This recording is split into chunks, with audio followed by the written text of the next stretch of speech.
सियासी माहौल की गर्मा गर्मी और साथ बजट का सीज़न चल रहा है। कभी बातें होती हैं चेयरमैन सेनेट को बदलना है, कभी ये दावा किया जाता है कि बजट को पास नहीं करने देंगे। और ऐसे ही माहौल के अंदर कुछ बड़ी अहम किस्म की पेशरफ्त भी हुई हैं। नए DJSI की तैनाती हुई है, वो भी एक बड़ी अहम पेशरफ्त के तौर पर गिनी जा रही है इस्लामाबाद के हलकों में।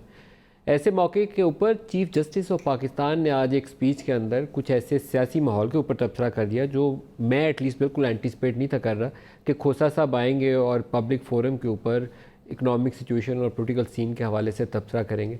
लेकिन मेरा आज दिल यही चाह रहा है कि प्रोग्राम का आगाज़ उन्हीं की स्टेटमेंट से करूँ। सुनते हैं कि चीफ जस्टिस कहते क्या हैं और फिर वहाँ से आगे लेकर प्रोग्राम को चलेंगे। दिखाइएगा जी।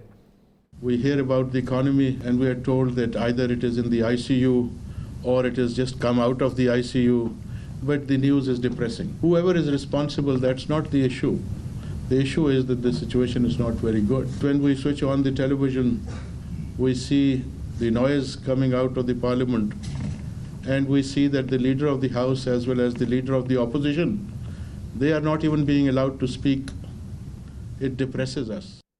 ये बातें खोसा साहब ने बिल्कुल 100% हर्फ बहर्फ दुरुस्त की हैं कि आपकी एक ऐसी सूरत हाल है जिसमें ICU में आप पड़े हैं और नॉन इश्यूज़ में उलझे हुए हैं कि लीडर ऑफ द अपोजिशन को बोलने देना है कि नहीं बोलने देना, प्राइम मिनिस्टर को स्पीच करते हुए क्या क्या कहना है। ये इश्यूज़ है पाकिस्तान के, या पाकिस्तान और पाकिस्तान की आवाम को ज़िंदा कैसे रखना है, ये इश्यूज़ हमारे लिए अहम है।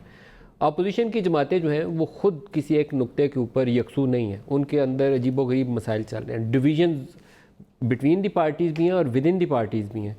पाकिस्तान मुस्लिम लीग नवाज़ जिनकी इनसे पहले हुकूमत थी, उनके अंदर भी दो स्कूल ऑफ थॉट है। एक स्कूल ऑफ थॉट कहता है जो शहबाज शरीफ साहब को रिप्रेजेंट करता है कि नहीं, हमें कोई टकराव वाली कैफियत में नहीं जाना, इस्टेब्लिशमेंट के साथ मिलकर आगे बढ़ना है। दूसरा स्कूल ऑफ थॉट जिसकी मरियम नुमाइंदगी करती हैं, वो स्लोगनेरिंग और सड़कों पे आके उसके ज़रिए चाहते हैं कि मामलात को आगे लेकर चला जाए।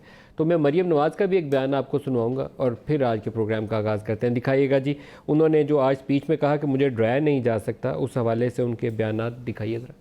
मेरे पास तो डरने के लिए कोई चीज़ है नहीं। मुझे किसी चीज़ से अल्हम्दुलिल्लाह डराया जा नहीं सकता। अगर वोट चोर हुकूमत आई है तो उसको वोट चोर हुकूमत कहना चाहिए। अगर साजिश से ये हुकूमत आई है तो इसको साजिशी कहना चाहिए और इससे मुझे कोई रोक नहीं सकता। मैं इमरान खान साहब के लिए ज़रूर ये कहूँगी, नौकरी क्या और नखरा क्या भाई। और वो कंटेनर से अभी उतरे नहीं हैं क्योंकि उनकी जो परवरिश हुई है वो कंटेनर वाले माहौल में हुई है। उनको सही जमहूरी रवैयों का पता नहीं है। वो साजिश के ज़रिए इक़्तिदार में आए हैं, इक़्तिदार उनको प्लेट में रख के पेश किया गया है और सब कुछ उनके लिए सेट किया गया था। पूरी चीज़ उनको ऐसे ट्रे में रख के मिली थी, लेकिन वो इतने नाअहल हैं कि वो ऐसे माहौल में भी परफॉर्म नहीं कर सके।